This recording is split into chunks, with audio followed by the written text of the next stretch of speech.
These are the armies of the night. Can you dig it? Can you dig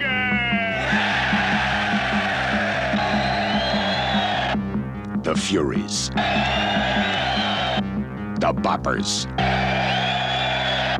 The Hi-Hats. The Lizzies. The Turnbull ACs. The Gramercy Riffs. Riffs! Yeah! And these are the Warriors.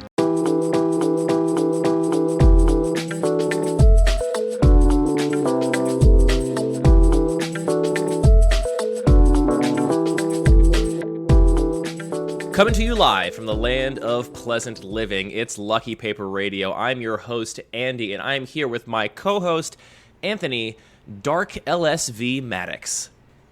I don't even know what that means, but I'll take it. Is it like Dark Samus? Anthony, I'm announcing our first official formal rivalry on the podcast. You know, rivalries are good. They're good for everybody. They just get, some blood flowing, get to keep some excitement in the community. And we are here to officially announce our rivalry with the Limited Resources podcast. I wouldn't bet on us. Look, here's the thing. Rivalries are good for us here because we are relative nobodies and they're big celebrities. So if we're their rival, it's just good PR for us, right? Like it doesn't cost us anything to be their rivals. Okay, so what do we do now that we have our own nemesis? So first, I want to go over some issues. First, we have Potpourri Gate, which we've talked about in this show already. We both came out with an episode of our podcast in the same week that had the word potpourri in the title, unbeknownst to each other, and there was just something in the water. I'm going to let Potpourri Gate slide a little bit. Then this week on Limited Resources, they were talking about the Arena Cube and just kept pounding this idea that Cube is always the most powerful cards and it's always drafted in a very particular way and fighting against this thing that you and I are always advocating for, Anthony, which is that Cube can be whatever you want. That is the beauty of the format. There is no one way to Cube. When you sit down to draft this Cube, you should expect a Cube experience. It really does feel like Cube. It doesn't feel like some halfway done thing, but it is not the same as Vintage. First time that I have felt this is a Cube. The Arena Cube before was like, it felt like more of like a Chaos Draft where it's like, okay, yeah, these are like the last couple years of cards all mixed together in one draft format. It didn't feel like a Cube. There was like probably 150 cards in that Cube that were just not very powerful. Mm-hmm. And it made it not feel like an actual Cube experience to how I enjoy and understand it. But Anthony, the real reason we have to name Limited Resources as our rivals is because of your experience playing Among Us. This is why you're the Dark LSV. LSV loves Among Us, and I've played Among Us a handful of times, maybe half dozen times, and you've just played the once, correct? Just the once. Turns out I am not a good liar. Let's talk a little bit about Among Us, though, Anthony. So this game is like sweeping the nation right now. I think it won Indie Game of the Year. It's some Game Awards thing, and it's been blowing up on Twitch for the past 6 months under the lockdown. And I want to say, this isn't any game. It's made by, I believe, just one developer. And I have some criticisms of Among Us, but this is not to throw any shade at this independent developer. I think it's awesome that this indie game has gotten really popular and made a lot of people happy and had a lot of fun with it. But from a game design perspective, I have some criticisms of Among Us I think you might share. Okay. First of all, Among Us is not friendly to new players whatsoever. Would you agree? Oh, totally. I mean, so much of the game is about bluffing about knowing the stuff that's in the game, right? Right, yeah, there's this meta level where, because, for those of you who haven't played, I guess we should explain it briefly. Among Us is a secret identity, werewolf-style game, and the twist on it is that, so those games always have, a MacGuffin, right? They have, a supposed game that's going on, but what's actually happening is you're trying to figure out who these werewolves are that are actually, have different goals than the rest of the players of the game. And instead of the MacGuffin being some other kind of, game, the MacGuffin is this, digital video game you play on a computer or on your mobile device where you're a little creature on a spaceship and you're running around trying to do, menial spaceship tasks, like connect wires of the same color or do whatever. And while you're doing that, the imposters are going to be running around trying to kill you, and you're trying to basically, through doing these tasks, figure out who the imposters are, and then via a social interaction with the other players, vote them off the ship.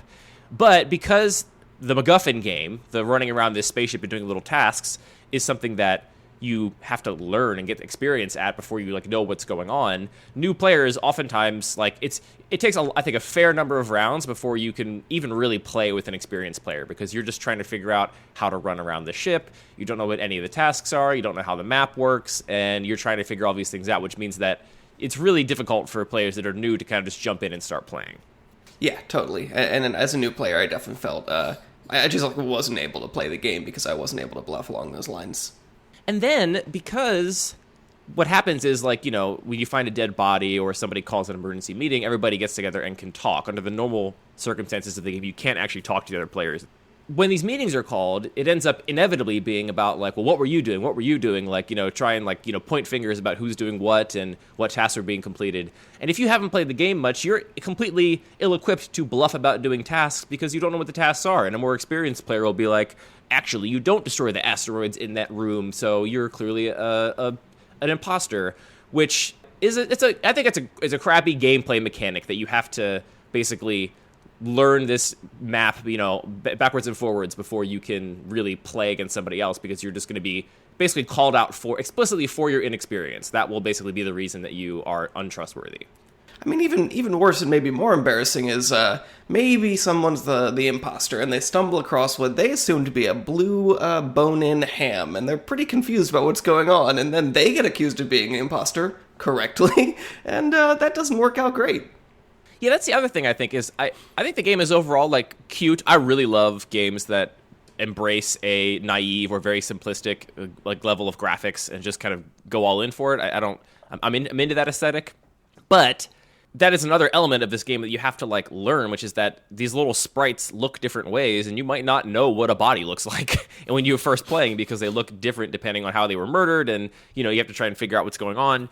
So that's confusing. And then the map itself is also pretty confusing. The things you can interact with, the things you cannot interact with, takes a lot of learning to figure out, and it's hard to know how to bluff interacting with something when you don't even know what things are interactable or not interactable. So all of these things, I think, are mechanical flaws in the game that make it so it's very difficult for someone who is not very experienced to bluff, which is the core mechanic of the game. Right, yeah. I think the game is successful because the way the game is structured, there's a ton of leeway in just hiding behind, everything then just happens when you vote people out, right? Which means that the game is able to kind of push some of its less well-considered design mechanics off on the player and just be you weren't good at bluffing, or it was your fault for being suspicious, or you're not a good liar. When if the game didn't have that sort of last layer of just pure human interaction where you try and make your case for yourself in front of a court of your peers, then if it was just that you won or lost the game by some mechanic that happened in the actual game, then these flaws would be way more obvious and non-starters. But instead, the game ends up making you feel guilty for doing a bad job, even though it was actually the fact that the game is not designed to really be played unless you're among all very experienced players. Yeah, I mean, I think the upshot for me is that I learned, I was going to say that I don't really enjoy bluffing games altogether, but I don't think that's totally true. I think I don't enjoy bluffing games when players aren't really playing in the same field. They have to use their, knowledge of the space and also literally their tone and ability to convince people of things. I totally understand why that's fun for people, and I don't want to I don't want to yuck anybody's yum on that. But for me, a bluffing game, have you ever played Skull? I have not played Skull. So it's a really simple game. I don't remember all the rules, and it's not worth getting into. But basically, you're trying to bluff just with a set of cards, and information comes out about what cards you might have left in your stack of 5 or whatever it is. That affects both how you would bluff, and other people try and suss out what you're doing based on that. So it's really simple. It's a quick game. You play a few rounds. But all of the things about your bluff are communicated just through the mechanics of this one choice you're making with each round. And that kind of bluffing game is much more appealing to me. Yes, I also prefer games where the bluffing happens with a game mechanic as opposed to this other layer on top where you're expected to basically act more or less and just convince people in that way.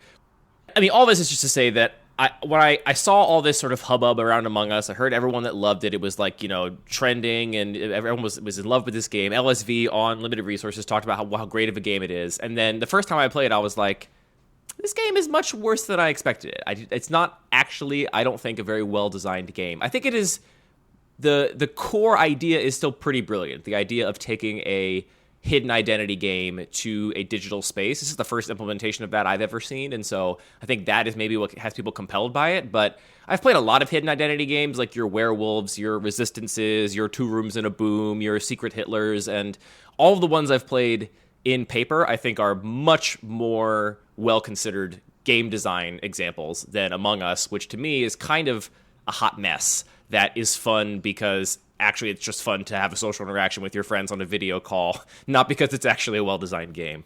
So I will say, I'll start off being a terrible nemesis right off the bat and say I really enjoyed the last episode of Limited Resources, despite their sort of, specific perspective on Cube and what they enjoy about it. But I really appreciate that it's just a completely different kind of content. Like, we're just not interested in telling you, how to play the Arena Cube the best. We're just here to geek out about game design, and I think that there's totally space for both of us. You're an awful rival. You're terrible at this. If we can take over a Limited Resources spot in the Magic scene as well, I wouldn't be opposed to that. Yeah, there you go. That's better. Just you got to come for the throne, man. You got to come for the crown. That's how you have a good rivalry. But Anthony, as you intimated, this is not a podcast where we tell you how to spike a specific cube, nor this is a podcast where we talk about Among Us. This is a podcast where we talk about cube design and our favorite aspects of Limited in a more abstract sense, and we begin every episode with a Pack One Pick One from a listener-submitted cube. I always try and choose a cube that is going to relate to our theme, and our theme this week, Anthony, is tribal synergies, and perhaps we will touch a little bit on parasitic game design mechanics and how those interact with a cube environment. And the cube we're drafting is from listener Bastion, and Bastion's note said this is a low-power cube with tiny amounts of tribal synergies. I read a lot about how tribal is not a great mechanic for cube, but I still liked to have it. I tried to support small tribal packages instead of complete tribal decks, for example, by running cards with the champion mechanic.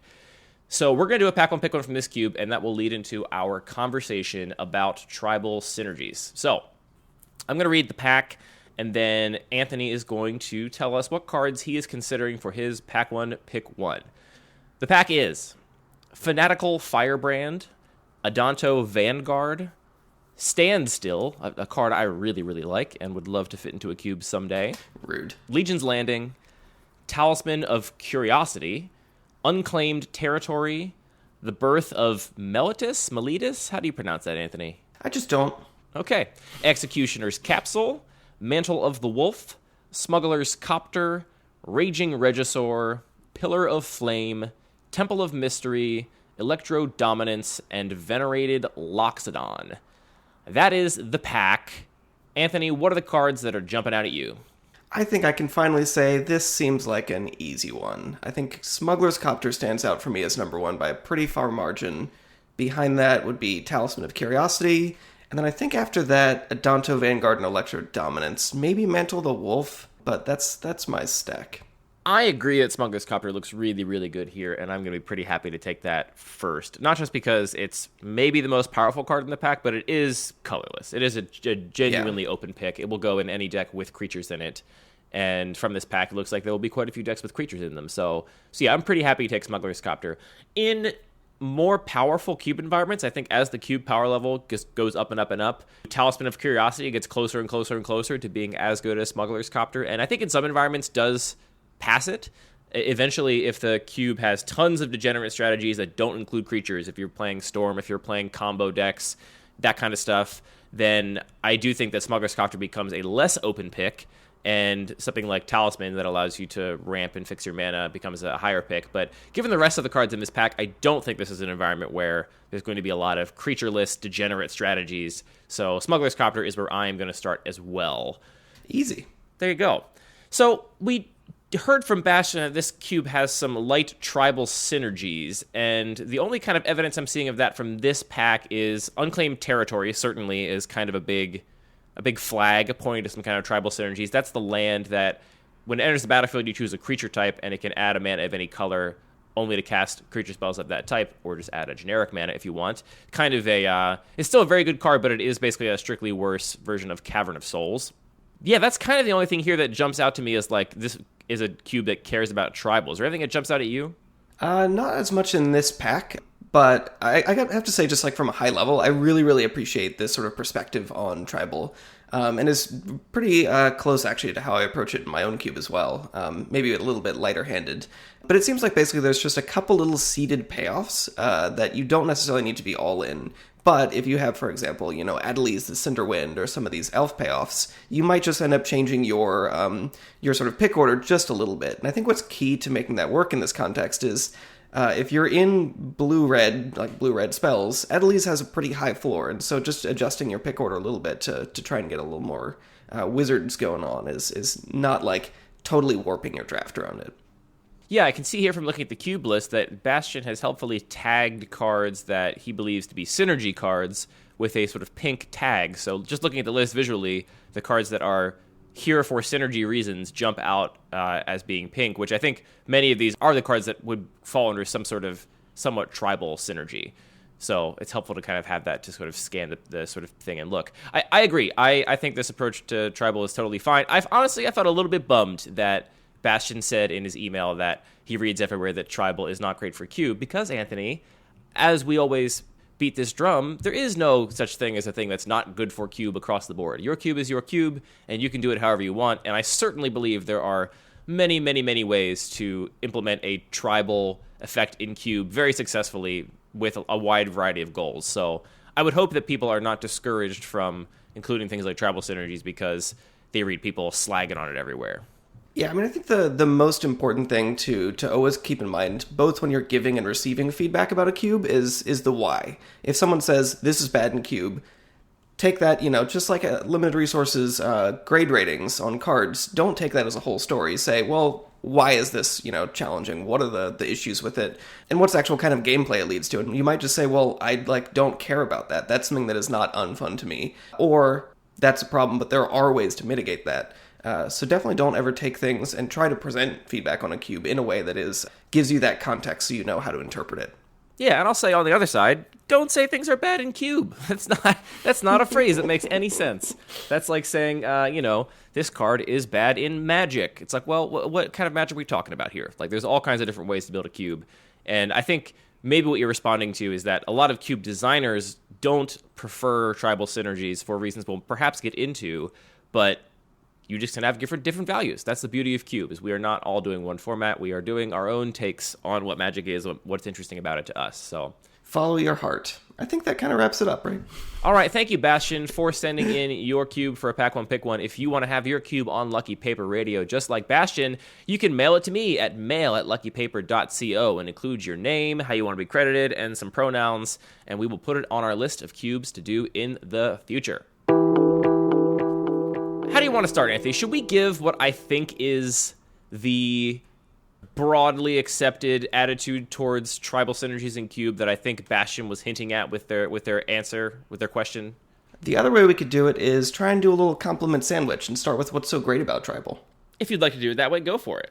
What's great about tribal is actually really straightforward. It's just that it's extremely evocative and resonant. It just really grabs people. It's so interesting, especially when people talk about very early Magic, how people were building tribal decks even before there was any reason to. Like, even if you didn't have a zombie lord, or maybe you just had one or two, people were still like, well, I want to build a zombie deck. It has an identity to it. It's resonant, and it lets me build a deck that reflects what I am interested in the game. It's like so simple and feels like something that, as people that like to really get deep into the mechanics, isn't important, but that flavor is super important to making people feel engaged and excited about the game. I think it is one of the things that I've taught a lot of people how to play Magic, and it is one of the first things that people tend to grab onto. And as someone that's played for a long time, it's hard for me to remember what it's like to be in that space of being new to Magic, but it's tied to the art of the card, it's tied to the creature type, which is a very evocative line for players that are new to the game, and the idea that you are going to build like a horde of one type of creature is very, like you said, very resonant. Right, yeah, it's hard to say, like, well, I really want to build a deck that combines Brainstorm and Fetches and has this, Delver of Secrets that'll end up, because it has such a low cost, play a specific role. That's really hard to latch onto, but saying, my deck is about zombies, and I'm going to put all the zombies in, and that's going to be my game plan, is a much easier thing to get your head around. And even as an experienced player, to be honest, well, I don't know how experienced you want to call me, but most of my EDH decks are still tribal decks because it's just a much more fun way to explore the game in a lot of ways. Yeah, I mean, you gave some examples of like eternal magic interactions that are not very intuitive at first, but even the idea of just having decks of different speeds, like you're a more aggressive deck or you're a more controlling deck, that concept is very abstract, and it's not written on the cards. The card doesn't say, I'm an aggressive card, but the card does say, I am a zombie. And so it is one of the only things that actually is written on the card that you could basically use to connect cards to each other and build the beginnings of a deck or the beginnings of a strategy. Up there with, like, just the color of it, right? Like, some players they like red, they put all the red cards together regardless of whether it's a red control card or a red aggressive card or whatever, and they build a red deck. Same thing happens with tribal synergies. It's one of the only things written on the card that you could actually use as a sort of seed to begin your design. And that's supported often by, the actual mechanics as well. So if you put a bunch of elves together, often it's going to work pretty well compared to, just putting random red cards. So you said compliment sandwich. What's the meat of this sandwich? So the meat of the sandwich is really just the impact on the draft environment. The problem with tribal compared to so many other synergies is that it fits into one very specific axis. So if we talk about, like, what's another favorite synergy? Like, +1/+1 counters. Maybe there's a little bit of that going Blink. on in this. Everyone loves Blink. Everyone loves Blink, and there's so many different ways to use that. Like, you can just say, well, I have Ravenous Cube Cobra. That's a strong card. If I pair that with a Blink effect, it gets better. But it's still solid on its own, and I can also manipulate that and or include that in a way that's recurring creatures in the graveyard for value. Like, there are multiple ways through the draft to build around different cards in different ways. And tribal, for the most part, really just operates on one axis. It says, get all the zombies. If you get the zombies, you're doing good. If you don't get the zombies, or you don't have enough, it's not going to go great. And that leads to a draft experience that doesn't have a lot of choices. You're just saying, well, I'm just going to take the card in my tribe every pack, and that's kind of the whole choice, rather than trying to balance, like, well, do I want to, get this card that has a little bit of synergy with one card I drafted versus another? Which, honestly, that's a pretty big criticism, but I actually even wonder how much people actually think about or value the actual draft experience itself as part of a cube versus playing the games. And once you're actually playing the games, you have your deck of zombies. It's just going to play well like any other synergy. That is the criticism that I hear most of tribal cards, and people refer to this as a sort of on-rails draft experience. The idea being that once you've chosen a lane, you're going to draft, the zombie deck. Your draft choices are greatly minimized, if not eliminated, in a lot of packs because you simply don't have the option to choose a different kind of card because zombies is what you're doing, and the more you get of that thing, the sort of better off you are. So here's what I'll say first. In my main cube, tribal effects, like the idea of creature tribes, honestly, the type line is just a headache for me in my main cube because, I think that tribal effects are great for the reasons you mentioned for designing a set, right? They can create a real sense of place and setting in an individual retail set. They can provide new players that are drafting a set for the first time something to grab onto and something very resonant to get them into the game and for them to follow. They're really valuable for all those reasons, none of which matter to me at all for my cube. My cube is played by more or less pretty and franchise Magic players. I mean, it's hard to play a cube with that many different mechanics and rules without at least having some familiarity with the game. So when tribal things come up in sets, I'm usually like, oh man, like this card is either going to be good enough to play despite some tribal synergies, and an example of that is like Gem Razor. The mutate mechanic is a tribal mechanic in the sense that you can only mutate onto non-human creatures, which makes all the sense in the world for the flavor of Ikoria, but for my cube, it's just annoying because every once in a while someone's going to try and mutate their Gem Razor onto an Avacyn's Pilgrim, which happens to be a human because of the flavor of that set from a whole different corner of the Magic world. And now these two cards have this weird, frustrating, like, you have to remember this interaction, and it might get you sometimes, which is just annoying. An example of a card I don't run that I would if it weren't for the sort of tribal implications is Thalia's Lieutenant. This is the 1 and a white 1/1 that when it enters the battlefield, it puts a +1/+1 counter on each other human you control, and when another human enters the battlefield under your control, you put a +1/+1 counter on it, which I love the design of this card because it's a 2-drop that is good early because you can play it early and then just grow it over the next few turns and becomes a really big threat. Or it's really good late because you play it late and it just sort of pumps your whole board. But in my cube, it's very annoying that most of my creatures are humans, but not all of them. And more importantly, there are creatures in my cube that make soldier tokens and cards that make human soldier tokens. And the idea of having to disambiguate between human soldier tokens and regular soldier tokens is very annoying to me. So I don't like tribal mechanics, actually not for the on-rails draft thing that we're going to talk about, I think, most of this episode, but just because when tribal things do come up, it is almost always just a headache for the kind of cube I'm trying to design. Yeah, and I think it's worth, you brought up sort of the comparison between limited sets and cube design, and there is a big and very real difference between these, because when Wizards is designing a set, and I should say, when I'm designing my cube, I do try and very much think about just trying to design a limited set composed of other cards from different parts of the history of Magic. But I don't have the luxury, assuming I'm not busting out the Sharpie, of controlling all the little details. And Tribal is one of those details that I think really is important as they're designing a set to say, well, we have all these cards, we have these mechanics, they're balanced and they work. But we want to actually do a bunch of playtesting and then say, well, okay, we need a couple more Merfolk to make this deck actually balanced against this other, or we need to, cut down a couple humans in white so this doesn't feel overpowered. And, in the context of trying to build a singleton cube from unaltered cards, we just don't have that luxury. So you might find a bunch of cards that you think are very mechanically interesting, but then also trying to impose this sort of orthogonal restriction on trying to fit in certain creature types is really, really challenging. Yeah, my goals for my cube are to emulate a certain type of gameplay and a certain drafting and gameplay experience. And so when these things come up, I'm not trying to do any world building in my cube. And certainly there are cubes that are trying to do world building, right? I'm not trying to do that. And so any of these kinds of mechanics that are flavor-based for the most part, and I mean, certainly something like Thalia's Lieutenant or Mutate, I'm sure that limitation on those mechanics and that tribal limitation had impacts for the standard set it was in, for that kind of constructed. But for my purposes, Thalia's Lieutenant would be great if it just said puts +1/+1 counters on every other creature you control, or when another creature comes into play to your control, put a +1/+1 counter on it. That would be great. I'd be happy to play it. It would not be broken in my cube. It wouldn't mess anything up.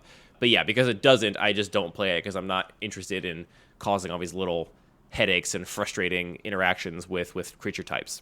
But I actually want to push back on this idea, even if just to play devil's advocate, that tribal synergies are somehow inherently more on rails than any other kind of synergy that you would have in a cube. Because, you kind of laid out what again, I think is the typical argument against tribal synergies. It's well, I just decided I was the goblin deck. I took all the goblins. That was the only choice I had to make. And first of all, I don't think that's entirely true, right? That's a bit hyperbole to say that, because if you're the goblin deck, let's say it's a mono-red goblin deck, you still have to make decisions about the curve, for example, that you're going to play. Are you going to take more cheap goblins? Are you going to prioritize a more expensive goblin? If you're looking at a pack that has a Siege Gang Lieutenant and it has a Skirk Prospector in it, deciding which one you take is a real decision. You also are not going to have a deck full of literally only goblins. You're going to have some interaction in there, some removal, and so getting a balance of those things is still a relevant decision to make. And I think a lot of the tribal cards are oftentimes playable on their own, right? You talked about how the Ravenous Cube Cobra is perfectly fine on its own, but it's really cool when you combine it with a Blink synergy. In what way is that actually fundamentally different than saying that Siege Gang Lieutenant is perfectly fine to play on its own, but if you combine it with a Goblin Lord, now it's a huge army in a can. Is there actually a fundamental difference here that you can kind of expound on? So, you're totally right that I was being, giving the most hyperbolic framing of that definition. Of course, you're drafting your Goblins deck, and here comes a Lightning Bolt. You still have to make that choice of, well, how much does this synergistic card that fits with my Goblin Lords make my deck better versus just a premium removal spell. So I think you're totally right that a lot of these mechanics, like, we could just think about it as a synergy thing. Like, some people like to sort of think about, well, Magic would be just as fun if we just eliminated all the pictures, all the flavorful text, and it could just have numbers. And if the type was just, another number, this is creature type 47. I'm going to draft some more creature types 47 to, yes, 47 tribal. It is flavorful, but also mechanically, it's still just another thing that other cards can care about. So I do think that it gets maybe a little bit worse of a rap for feeling like a little bit of a cutesy synergy. I think the other aspect that really mitigates this that you're hinting about a little bit is there are actually different kinds of tribal payoffs. And to be clear, like, tribal, we talk about the type line, but really where tribal lives is in the text box. Like, having a goblin doesn't matter if it's a goblin if you don't have other cards that in the text box say, get a benefit for having goblins. But the way that they give those benefits happens in a couple different ways. So for this most extreme kind of on-rails, you just want a critical mass kind of thing, is these payoffs that affect all of the other things of that creature type. So if you imagine, your, what's the goblin? Goblin King, does he not pump himself, though? Goblin King does not pump himself because he was. But it is a goblin, right? When printed, yeah, it is a goblin. So if you have a deck full of Goblin Kings, you just want as many Goblin Kings as possible because they all make each other that much better. And the second is better than the first, the third is better than the second. Like, it just sort of snowballs. But not all tribal payoffs are like that, where they just scale and want to have as many as possible. And I think that other category actually works a lot better. So if we think about cards like in Dominaria, there was a little bit of a wizard theme. A lot of those wizards, though, didn't say all of your wizards get +1/+1. They just said as long as you control another wizard, you get some benefit. So I'm thinking of cards like Academy Journey Mage, that if you control another wizard, turns into a mana war and bounces an opponent's creature.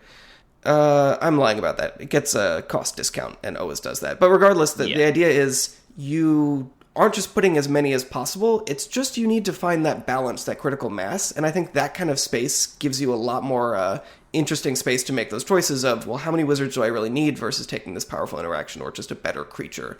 Similarly, I think Modern Horizons did a really, really great job of this, where we had some cards that cared about certain creature types, like Ingenious Infiltrator that drew you cards off of your ninjas.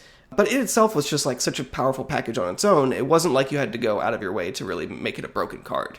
And then we had some changelings in that environment that would give you, even though there wasn't a huge density of ninjas, there was a density of cards that could be ninjas or, are effectively ninjas that you could still try and make that a focus of your deck if you wanted to without taking up a lot of real estate in the actual set.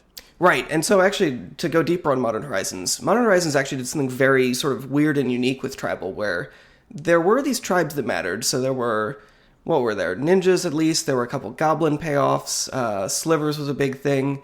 But there was also this sort of like tribal matters tribal, where the idea was you could just draft a whole bunch of changeling and then get, your King of the Pride that pumps up all your cats, which is all your changelings, and your Ingenious Infiltrator, which makes all your ninjas draw cards, or your Lava Belly Sliver to make all your changelings ping people. And what that did is, if we think about these synergies in being non-linear, like you can have the same card that you might want for different reasons in different contexts. This is just doing exactly that with Tribal, where you can say, well, some people are going to want this because they are exactly the Sliver deck or the Ninja deck, but some people are going to want this because they're the all-in tribal deck. Yeah, I think that the tribal synergies that falls into like two categories, and one is very much a sibling to other kinds of synergy decks, like your Blink decks, your +1/+1 counter decks, where you are trying to combine cards with similar mechanics to become much greater than the sum of their parts, right? You're basically saying, well, I have this card that puts a +1/+1 counter on something, which is fine, but then I have this other card that, does something interesting with +1/+1 counters, or whenever a creature with a counter on it dies, that counter just moves around, and so this becomes like a permanent boost to power and toughness that gets bounced around the board. That's what I think of when I think of a synergy deck. And I actually don't think that Tribal as a synergy thing in this category is any more on rails than any other synergy deck. And I actually, to be clear, exclude a lot of those more like mechanic-specific synergies from my own cube, and that's the same reason I exclude Tribal synergies from my cube. They're excluded for the same reason, which is that I feel like what you end up doing is building this kind of little engine that if your opponent has a lot of efficient removal, they can just remove the important pieces of your engine, right? They just remove your tribal card, or they remove your soul herder, or they remove your +1/+1 counters matters card, and then all your other cards now just become kind of lackluster because they no longer have that core piece that turns this into an engine greater than its parts. But I don't think that's actually any more on rails. And then the other kind of tribal synergy you got at is what I think we can accurately call a very kind of parasitic tribal synergy. And parasitism in cube design is a word that gets thrown around a lot. And I feel very strongly about a very sort of clear definition of it. And I think we were talking about this on the Cube Discord maybe a couple weeks ago, and you sort of gave the perfect example, which is that slivers are the most perfect example of a sort of parasitic mechanic ever, which is to say that sliver cards all say all other slivers get better, right?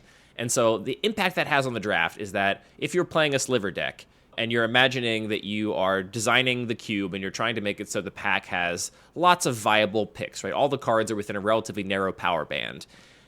The slivers that have to be good enough on their own to be within that narrow power band and draw somebody into drafting a sliver deck, once you have a couple of those, it's going to drive the power of all the other slivers in the packs up so much that other cards can't possibly compete with them. And once you're drafting a sliver deck, all the cards are so much better in your deck than a generic card would be because of this parasitic little echo chamber of a synergy that just like builds on itself. The more you have, the better it gets. The 7th sliver is better than the 5th sliver, which is better than the 3rd sliver.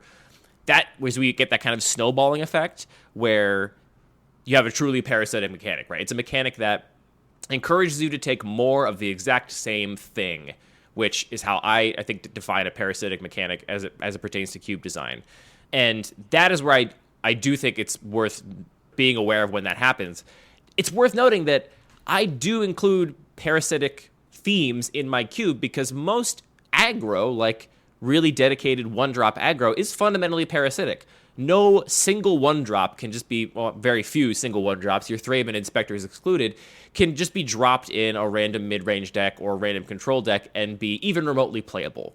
These one-drop creatures, these really efficient one-drop creatures, are like slivers in the sense that the first one's not very good, second one's not very good, third one's okay, and once you have 7 or 8 of them, they become really, really good because you've basically given yourself a very high chance of leading on turn 1 with a 1-drop and then following it up with 2 more 1-drops or following it up with a 2-drop and putting a clock on your opponent, and those cards become better in a greater density. So it's not that synergistic things should be completely ignored and sort of avoided because they lead to on rails drafting, and it's not that parasitic things I think should be completely ignored out of hand and avoided because they cause on rails drafting. These are just different elements of different kinds of strategies you have to be conscious of and understand when you inject them into your cube environment.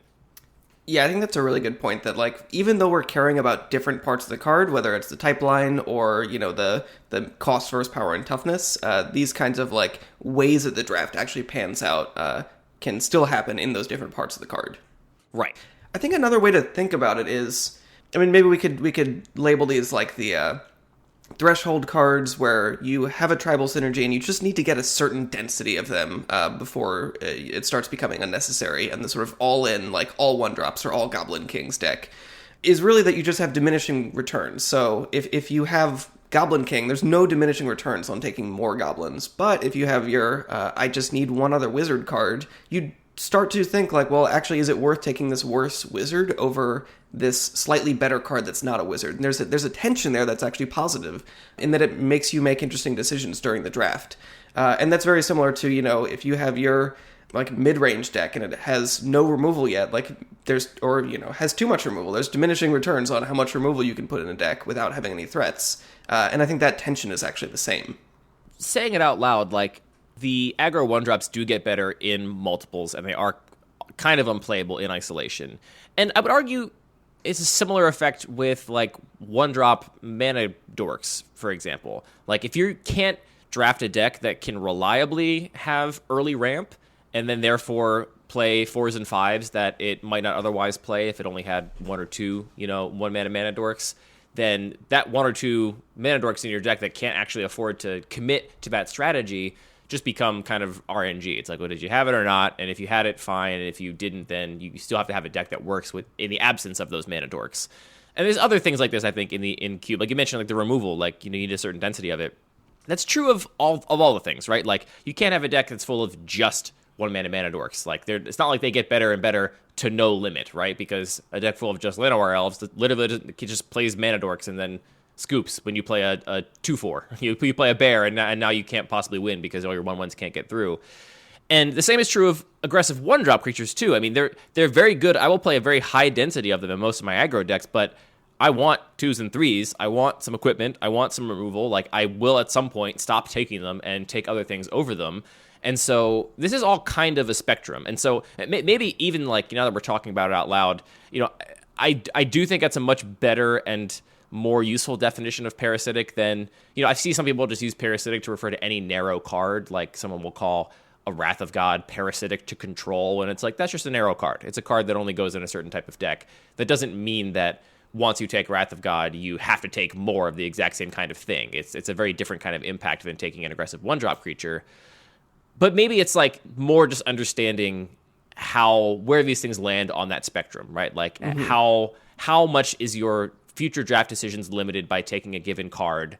And, that's true on every single axis. By taking a card of a color, that will affect your future draft decisions. By taking an aggressive 1-drop, that affects your future draft decisions. By taking a tribal lord, that affects your future draft decisions. By taking a gold card or a colorless card, like they all have a myriad impact on your future draft decisions. And just being aware of what those impacts are will help you craft a draft environment that presents your players with the kinds of decisions that you value. 100%. I'd also love to talk about Zendikar Rising, which I think has its own very cool approach to tribal. So in Zendikar Rising, we have these tribal cards that have individual payoffs for tribes, including, clerics, not dwarves. Help me out here. I haven't been playing enough Dungeons and Dragons. Wizards, clerics, and warriors. And, in a very literal sense, we talk about, like, it's valuable when these cards fit into multiple strategies. So when you're picking these cards, you can sort of then also have options to decide, well, I'm keeping myself open to multiple strategies. In a very literal way, they just said, well, yeah, you can take a cleric, and you can either end up in the cleric's deck, or you can end up in the party deck. And I think that was just a really, very, almost obvious, now that they've done it, mechanic that just says, hey, here's how we're going to fix tribal. Well, that's the thing is, tribal has this bad rap, as we've pointed out, of being this kind of on-rails mechanic, but between Zendikar Rising, between Modern Horizons, there's been so many examples of tribal sets where that is not at all true.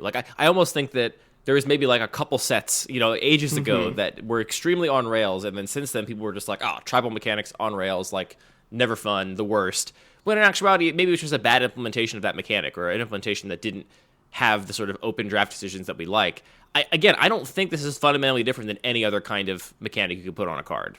Yeah, I agree. And I think you're right. I think Lorwyn specifically set a lot of the precedent for the way that we think about tribal. They definitely were aware of these problems designing the set, and they implemented the whole changeling mechanic around it in a lot of these cards. I was looking through Lorwyn, and Ambassador Oak is a cool one, where it's a tree folk that is a warrior, and it makes an elf, so you can sort of have this bridging mechanic where you can start to see a little bit of that more open-ended mechanic. But a lot of those cards were just not exciting. You're not first picking Ambassador Oak and saying, cool, I have 2 directions to go in. So I think that set in particular really set a lot of the tone.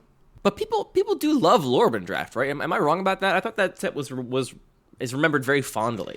I think maybe you've just spent too much time around me, who loves it for so much else about that set. The awesome illustration and sort of tone of it really, really appeals to me. That's possible. We've never talked about sort of what we're calling parasitic mechanics here, or at least mechanics that have a much bigger impact on your future draft decisions than perhaps other mechanics would. How do you think about this with regards to your cube? Is it something that crosses your mind at all? Or because you do have some sort of light tribal synergies, and you do have some more of these synergy-driven decks. Are there any things you have explicitly avoided because you think they would have too much of an impact on future draft decisions? Totally. I mean, the draft experience is something that I think about a lot. There are other reasons, but this is definitely one of the reasons I wanted to try something different than just the all-in pile of Jackal Pups, 1-drop red aggro strategy. Because I really wanted the draft to be as dynamic as possible and say, well, even if there is a faster deck, there still are reasons you might want to include these cards in another deck. Maybe it's because it has a specific synergy, or, you just need a way to interact early. So yeah, I completely think about that. And related, I do support a little bit of tribal in my cube. Less than I started with, because it does have a lot of these challenges. But there is a pretty visible and draftable zombie deck. And I chose zombies specifically because a lot of the cards, in the same way that, you can have an aggressive one-drop that also fits into a more synergistic deck, a lot of these zombies work in the same way, where this is just a pretty good card. If you care about discard or you care about tokens, you might still want a Crypt Breaker. But if you do get a couple of the, payoff cards, like your Gravecrawler and your Diagraph Colossus and some of the Lords, it just gives you this totally different direction you can go in to care about the type line rather than caring specifically about the mechanics. And it also helps that, honestly, a lot of these tribes that have been printed again and again, they're not designed, independent from each other. They think about zombies and working in the same way, so they really tie together better than you might think. I also really like having a little bit of tribal in my cube because, like we've been saying, it's in a lot of ways just a more obvious mechanic. Something you don't have to really be deep into the mechanics of the game to understand how cards interact with each other. One card says, all your zombies get +1/+1, take some more zombies. And even if that isn't there for everyone, maybe the more enfranchised players that are playing my cube aren't there for that, having sort of a couple easier entry points for less experienced players, which I absolutely do think about trying to make my cube accessible to, I think really adds something to the experience and the sort of environment as a whole.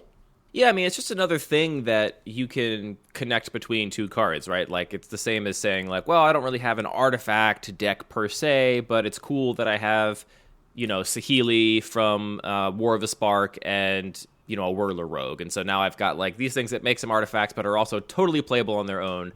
And if you're able to combine them, you can maybe do an interesting thing you couldn't do otherwise. It's just another mechanic just like that, which I do like including those, although I think maybe it's worth me just kind of noting why I avoid what I'm describing as synergy decks, and it's just because the synergy deck thing, the Blink, the +1/+1 counters, the Aristocrats, I'm going to throw most tribal things in here too again, because I actually don't think most tribal implementations in Cube end up being parasitic like a one-drop aggro deck does. I think they end up being more like a synergy deck, and what I don't like about them is that they are fundamentally very internally concerned, right? Like, the deck cares about the other cards in the deck and is trying to put together this engine, and to me feels like it plays more like, I feel like they play more like parallel games of Solitaire, where it's like, I'm going to try and get my deck doing its thing, whether it's a tribal thing or a Blink thing or whatever. You're going to try to get your deck doing your +1/+1 counter thing or your whatever, and we're going to jam these two things together and see which one is better. And I really, really prefer very interactive gameplay where I have the ability to remove certain cards of my opponents, I have the ability to counter their spells, they have the same ability against me, and there's this very tight back and forth of a trading of resources. And I find those decks don't perform very well in those environments because, again, if your whole deck is built around these engines and your opponent just has enough cheap counter magic and removal to remove your key cards and just kind of destroy your whole engine, then it's kind of a liability.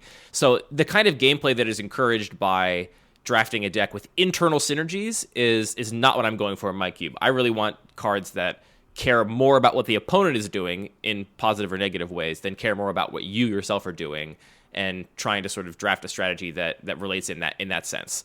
So I'll push back on that for what I enjoy in Magic often is those synergies are fun, and being able to draft around them not as so in my cube specifically, very few of these kinds of decks are all in. You're not just going to say I am the blue-green deck, I'm all about 1/1 counters, it's the only thing that matters, and I'm not interacting with my opponent. There's just honestly not enough density to build those kinds of all-in decks. So it's much more about a couple synergies, figuring out how they work together, and then how do I protect that? If I have this interaction, do I need to wait to be able to do these two things in the same turn to actually maximize value in face of my opponent possibly having removal? And on the other side of the table, it feels the same way, trying to understand what are the synergistic pieces your opponent is trying to put together, so how can you most efficiently use your removal and interaction in order to disrupt that effectively? I think that's a really sort of interesting element to the game. Yeah, I mean, to be clear, I like drafting these decks as much as anybody else. It's super fun to combine your Soul Herder with whatever end of the battlefield creature. I think it's great. it's just not what I'm trying to do with my cube. And that's why I found those decks are kind of incompatible with the densities of removal and the densities of interaction that I run, because they just get picked apart immediately. And you can have, I think, a very similar effect by just saying, like, all right, instead of trying to combine these two cards to win the game, my whole goal is just to resolve this card and stick this card to the board. And so I'm going to navigate this, these turns leading up to the turn where I'm expecting to resolve this planeswalker or whatever, and try and protect it, right? Try and get my opponent to tap out, try and get removal and interaction out of their hands so I can stick this one thing that will generate some advantage and then kind of ride that to victory. It's just you get to focus more on that interaction when you only have to resolve the one card instead of also connecting these other cards in different ways. Which is not to say that doesn't happen. Again, I do have, I think, very sort of background and emergent like artifact themes in my cube, where there is no artifact tribal deck, right? You're not going to draft the artifact deck, but there are lots of cards that just are better with artifacts or care about artifacts in some way that you can combine and do interesting stuff. And the same is true of a couple other sort of synergies that are floating around, but that's just my sort of perspective on those decks that care more about internal synergy than care about what their opponent is doing. I don't know if I totally buy that these things are mutually exclusive, but I think what is valuable to think about is how they are related, and how scaling up the sort of removal and interaction can add some challenge. Whether or not that's positive or negative in terms of like the actual gameplay and how much fun it is, it just adds a little bit more difficulty to sort of assembling these strongly synergistic mechanics. So another area that I think is interesting is there are a lot of sort of things that look like tribal, but definitely don't play out like tribal in the draft, or even, if you're building sealed decks, in these sort of cards that are kind of self-contained packages. So I kind of like those. We talked a little bit about some of them, like our ninja cards, but there are also things like Rot Widow Pack. Is that right? It's this creature from Modern Horizons that generates spiders and then gives you value for spiders. And I like that in that it works in its own. You don't need to build around it. But again, it might just give you, value some other spider card in the pack 5% more. And that kind of interesting dynamic and tension, I think, is very cool. Another one that comes to mind is Splicers. This series of cards that are all sort of, dinky creatures. Are they all 1/1s? But they make a 3/3 golem token. And a lot of them are just good on their own, but if you can combine them and actually end up stacking multiple effects onto your golems, or even, draft a Solemn Simulacrum, that can be sort of like a fun little micro synergy. The cards that feed their own tribalness, I think, are very good examples of cards that can just get a little bit of upside, if you have some sort of interesting combinations. Goblin Rabblemaster is a good example. It's a card that makes goblins, and when you attack, it gets bigger for each attacking goblin, which just is a completely self-contained card that is good on its own. But if you have other goblins, it gets a little bit of an edge and gets a little bit better, which I'm all for those cards. Like, for me, the important thing is that a card be able to stand on its own, I guess, is maybe a better way of describing what I was explaining about my previous sort of take on these internal synergies in their environment. Like, I like the idea of combining cards that are more powerful than the sum of their parts, but only when it can be done very reliably, and it's like your deck strategy. So that's what aggro is to me, right? Like, aggro in my cube is all about playing cards that are individually not very impactful, but you basically have a critical mass of them, and you combine them with cheap interaction, and through that you can basically completely out-tempo your opponent and get under them and beat them in that way, and that's very rewarding to me. I'm not interested in combining a small collection of mid-rangey cards in a way that they become much more powerful than the sum of their parts because of the inconsistency inherent with that, and because I don't want to put a card in my deck that can't stand on its own unless it's played in combination with other cards, right? And Soul Hoarder is a perfect example. Like, if you don't have other creatures in play, Soul Hoarder is just awful. It's a 3-mana 1/1 that doesn't do anything. And if you have another creature in play but it doesn't have an Enter the Battlefield, then it's like, fine. It's a 3-mana 1/1 that gets a little bigger every end step. But once you have something that does have a good Enter the Battlefield ability, it becomes incredible, right? It goes to, like, now you're just Chupacabraing something every single turn, or you're drawing extra cards every turn, you're flickering your Muldrifter, and that huge variance in what that one card can do is the kind of variance I'm trying to avoid, because I want my cards to stand on their own. So Goblin Rabblemaster, for example, completely serviceable on its own. It's a great 3-drop if you have no other cards that have Goblin type lines, but again, additional Goblins make it just a little bit better. And that kind of little interaction I'm very happy with. When the delta between the floor and the ceiling of a card is smallish, then I really like these kinds of interactions. And when the delta is huge, then it becomes a liability for me, I think. I think this definitely is sort of the point where we diverge most in sort of like what we value about the game. Because I really enjoy those moments. Like I think the most obvious difference in how we disagree about what's fun in Magic is like, I think Oblivion Ring is cool because you can destroy it when your opponent is attacking you and end up with an extra blocker and blow out your opponent. I totally get why you, like, not everybody values that. You want to sort of go into combat knowing what's going on, you want things to work consistently, but I really value the fact that also you can get those high highs and those really, like, exciting moments in a game. Well, to be clear, overall, I also love destroying my opponent's Oblivion Ring when we're going into combat. I just don't like having my Oblivion Ring destroyed when I'm going into combat. The question is, I think it is more fun to do that than it is unfun to have it done to me. And a lot of that is just expectation. Like, if you're comfortable drafting an environment where that can happen, also knowing how to draft around it or play around it, or just, going into combat saying, like, can I still win the game if this happens? Or, is that part of a strategy that I can tolerate? I enjoy that. But I think that's sort of the point, is like, there are pros and cons to all these different ways of putting cards together, and you have to figure out which parts of those are valuable to you. And for me, we did a draft of my cube, and I feel like it's taken me, I'm definitely going for a lot of these more synergistic aspects of combining cards to do something more powerful. And it was really exciting for me to see people finally starting to play cards like Macabre Waltz and Blossoming Defense and Emerge Unscathed, where it's like, yeah, this is a risky strategy. Build in some redundancy to your deck and ways to counter that sort of like flaw of losing half your piece. That was really rewarding to see happen. Yeah, and I just drafted a cool aggro deck that beat everybody. I was fine with that too. And people played aggro. That was perfect. I guess for me, it's like, it's all just a sliding spectrum, right? Like, Magic is all about interacting with your opponent and doing stuff to their cards, and so I'm not just like, my opponent did something mean to me by destroying my Oblivion Ring, now I'm mad about it. It's like this spectrum of, to me, the sort of coin flip of whether your opponent has interaction for artifacts and enchantments. I think it's like the difference between reach and protection from a color, where protection from color just feels like a total coin flip. It's like, well, in this matchup, I just can't beat that creature. And you might say, like, well, reach is also kind of a mechanic that just hoses another mechanic, but you're including it in your deck because you're aware of a specific weakness. It's not like, well, my deck is pretty bad against blue, so I guess I'll play this protection for blue creature. It's like, well, my strategy relies on not dying to flyers while I'm being able to attack with my big creatures, so I need this to shore up a weakness in my deck. And I think that sort of like arbitrariness is what you're concerned about.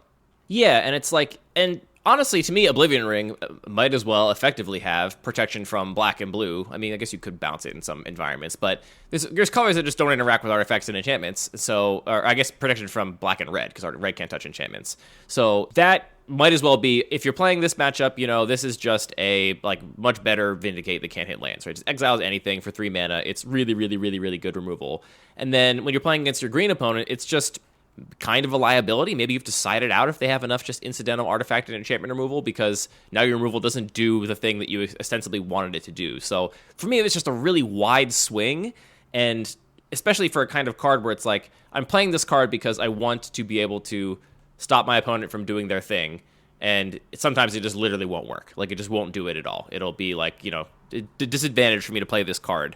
And to be clear, I still have exactly Oblivion Ring in my cube, I think. Maybe I don't. Maybe I cut it. I've been trying to cut it for a long time if I haven't already, because I feel like I need a certain density of ways to interact with planeswalkers and other sort of non-creature permanents, but that's just a sort of a effect of playing that card that I really don't like, and I'm trying to minimize that kind of coin flippy, well, you just get blown out now, and doesn't that suck for you? I think it's a little bit reductive to call it a coin flip. Whether your opponent is playing a color that can interact with artifacts and enchantments, that's a coin flip, don't you think? I see what you're saying, but I still think that almost enhances it, because it's less of a, my opponent might have it or not. Like you said, you can build around that. Like, I think that's what's great about playing best of 3 is you can sideboard against your opponent. Similarly, like, are you playing? I had an example where I have this.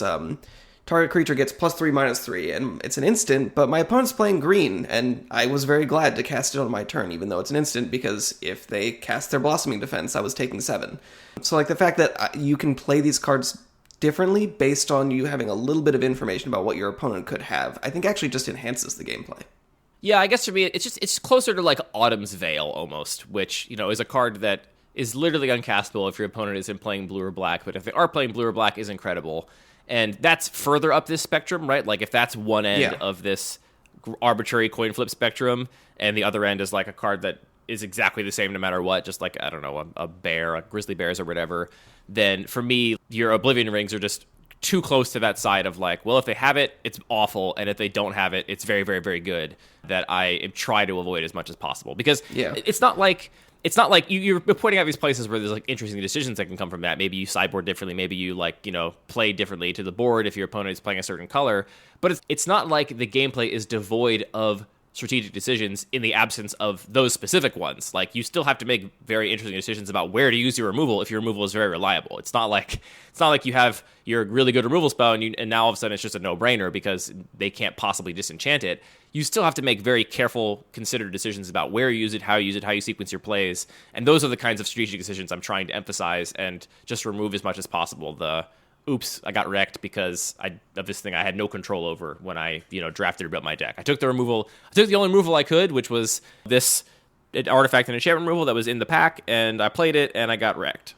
I see your point, and I'm not saying that. And this is not a criticism of you or your This cube. other right? mode is worse or better. I'm just saying both of these are valid, and it's just a matter of taste. And like, if you actually think that the high highs of destroying your opponent's Oblivion Ring at just the right time is worth it to also suffer the low lows. Yeah, and another example is the most egregious offender of this kind of thing for me was I played Sower of Temptation for a little while, which is the 4-mana 2/2 flyer that also control magics an opponent's creature, which is just strictly better than control magic, an already very, very, very powerful card if your opponent doesn't have interaction for your Sower of Temptation. And if they have a shock, a disfigure, a 1-mana removal spell, not only did you get your 4-mana spell completely negated, but you probably got blown out at some situation where you got the Sower of Temptation removed and they got the creature back at a surprising time, were able to ambush an attacker or something.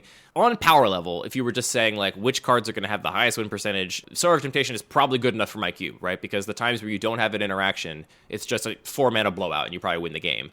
But I just don't like to encourage that kind of gameplay because I feel like it takes more control away from the player who's drafting. And like I said, it's a matter of taste, right? Magic is a game of variance. We like it because it's a game of variance. We like it because you can get unlucky, you can draw badly, you can, get past weird cards in a draft and end up down a weird rabbit hole. That's part of the excitement of the game. It's just a particular thing that I'm trying to limit, which again is not a criticism of you or your cube or anybody that likes to run Oblivion Rings or Sower of Temptations, but it's a pattern I have come to avoid in my own environment. I think context and expectations are also huge, though. If in the specific context, Sower is just extremely, extremely fragile, it's just going to end up feeling like a card that just doesn't do what it's advertising doing. Whereas if the enchantment removal is low enough, in the Oblivion Ring example, it might just feel like, okay, well, I'm playing this Oblivion Ring, I accept it has flaws, and in some matchups it might just play more like a tempo card because I can get rid of things for a turn or two. And as long as your expectations are right, and there's like, you can design an environment where there's enough consistency that players feel like their expectations are validated, you can really mitigate a lot of those challenges. Yeah, different strokes for different folks. This does remind me, though, it really is important to mention how context-specific all of this is. You could obviously put Oblivion Ring in a cube that had 0 ways to remove enchantments. And it's like, all right, well, now it's just a 3-mana exile target non-creature permanent or non-land permanent, which is totally valid. This comes up because I was talking about the Degenerate Microcube. See, I'm going to bring it up as examples, but we don't have to talk about it in depth ever again. And in that environment, I run, I'm trying to run the biggest, baddest, most disgusting creatures imaginable and let you cheat them into play. And so most of the threats that are going to kill you have Trample, have Indestructible, have Annihilator, have Shroud, have like ways that make them very difficult to interact with, or, they have ways to come back from the graveyard. And so I'm running almost exclusively exile removal, edicts, non-targeting ways to kill things like Council's Judgment or board wipes like Toxic Deluge. And as a result, so there's no Doomblades in that environment, right? Because Doomblade just wouldn't kill any of the things that are actually threats to you. But it's funny because as a result, all of those things that make those cards insusceptible become kind of irrelevant. Because I don't run Doomblades, I could just put a creature that didn't have Shroud, in the cube, or didn't have, one of these Indestructible, and it would be almost as good as all these other creatures because all those effects become way less impactful in an environment where all the removal is already edicts and exile effects and whatnot, which is an interesting twist, and it makes you have to like rethink some expectations and sort of how you make assumptions about an environment, because I started with the idea of run the most powerful creatures, the biggest, scariest threats that are hardest to interact with. And then as a result, the interaction I had to run in order to still have an answer to those creatures was a totally different suite of interaction where I could just, for example, say, well, forget playing indestructible things, forget playing stuff with Annihilator, let's just play stuff that can be destroyed, and let's swap out all of these edicts and exile effects for just various Doomblades, and it would still be, overall, the same breakdown of threats and interaction that can answer them as if it didn't have those mechanics written on it. Is that complicated? Does that make sense? That totally makes sense. I mean, I feel like I harp on that overly much, where I think that you can lower the power level of an environment and basically still have exactly the same play experience, just with different numbers in the cards. And you're talking sort of just about a lateral shift in terms of the kinds of interaction threats, but it's the same thing where, yeah, the context really matters because all cards are relative to each other in a given context. Right. I think people do forget that a lot and just think, well, this card's really good because it's got indestructible on it. It's like, how many things do you have in your cube that say destroy target creature? Yeah. And in this exact example, like that comes up in combat too. Like there was a moment in the Degenerate Micro Cube where somebody had to chump block a Blightsteel Colossus with their Merit Lage, and it was like, well, it's very good that both Blightsteel Colossus is indestructible and also that it has Infect. Otherwise, this would be a weird, like, stalled board or you just lose. Those things do come up in other sort of circumstances. But if you have a certain number of cards that answer another category of cards in your cube, it does not matter if you change what those threats and answers are, as long as they still line up in that way. You can make an environment where Oblivion Ring always is either a huge liability because there's just so much incidental artifact and enchantment removal running around and balance and stuff like that, or you can make an environment where it's just a 3-mana exile everything, and that's up to you as a cube designer to choose. That's touching a little bit on the question of noise, which some people have written in, and it's definitely something I think about a lot, so I want to come back to that maybe in a future episode. That's a teaser for the next episode then. We're going to talk about noise at some point, so tune in and subscribe so you don't miss any new episodes of Lucky Paper Radio. So I have at least 2 more things I want to mention.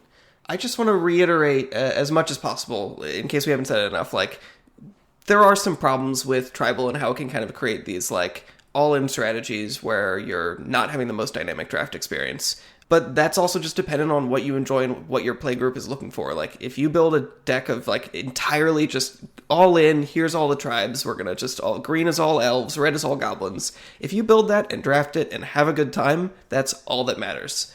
Related to that also is that all of those problems pretty much are sort of predicated on the concept of drafting, but that's also not the only way to play a cube. If you're building a cube that's intended primarily for playing sealed, or maybe you have jumpstart style packs and there's some interaction between the tribes, there are plenty of ways if you enjoy Tribal to just restructure the way the cube works and still make that a fun experience. And from my perspective, I would go a step further and even double down on what I said earlier, which is just that I think the attitude that Tribal is inherently more on rails than other kinds of draft synergies is overstated and not entirely true anymore with the sort of modern design of Tribal mechanics, and certainly not true with how you could possibly design your cube. I would even say that I don't even think the problems that people sort of gesture at are really problems in the way that people think they are. Something we can agree on. Finally. We agree on all kinds of stuff, like our arch nemesis, limited resources. Those guys. Those handsome bastards. They just know magic stuff. Ugh. What was your second point? Is there one more thing? My second point was I just had a question for you. What are your favorite tribes in Cube? If you had to build a Tribal cube, or people were asking, what do you think is the tribes that are deepest and most exciting to build around, what would you say?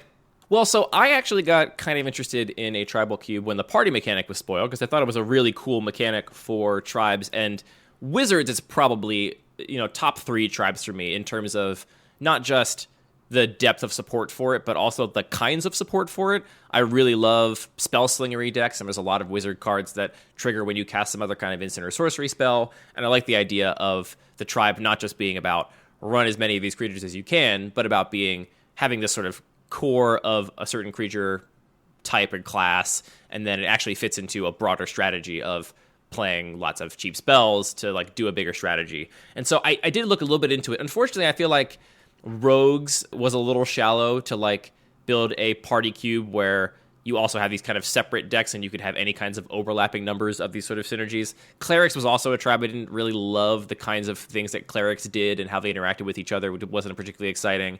So yeah, I'm going to say Wizards is up there. I do have a Goblin tribal EDH deck, and I do really love Goblins for being cheap, little dinky creatures that oftentimes have weird effects that can be combined in strange ways. Like, my Goblin EDH deck is a tribal deck that has tribal synergies and all that good stuff, and it's primarily aggressive, it attacks, but then it also plays like a weird, mono red toolbox deck where I have some weird goblin I can go get in almost any board state that will do something relevant and impactful, and usually in a goofy way, right? Like, I'm not wiping the board and I'm not exiling opponent's stuff. It's like, well, I'm just going to tap all of your creatures at instant speed with my Shrieking Mog that I get with my Mog Catcher, and then make it so you can't block, even though you have a much bigger board than me. Like, it's weird stuff like that I really like. So Goblins and Wizards, I guess. Goblins and Wizards, I guess. Oh my. What are your top tribes, Anthony? I will add to that, I definitely like zombies. Again, I think there's just a lot of depth of support, and cards that are just also functional in a lot of other contexts, as well as going well together.